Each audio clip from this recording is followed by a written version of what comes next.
Hello guys.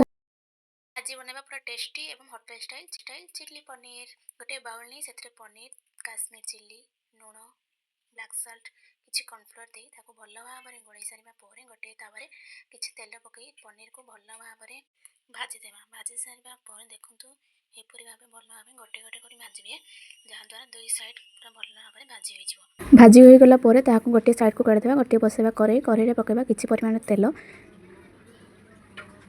छोट छोट कर काटी रखि किसी अदा रसुण और कंचा लका को पकई सारापर यह भाजी हो भाजी हो सारापर काटी रखि प्याज और शिमला लंका को पकई सारापर भाजी गलापर पकईबा टमाटो को भल भाव में मिसाई सारापर से पकईबा चिल्ली सॉस, टमाटो सॉस और सोया सॉस पकई सारापर किसी स्वाद अनुसार लुण भल भाव में मिसाई से भाजी रखि पनीर को पकई सारापर भल भाव मिसाइया से किसी कॉर्नफ्लोर पानी पकई ग्रेवी हाँवा किसी पकईदे। देखिपे बनीगला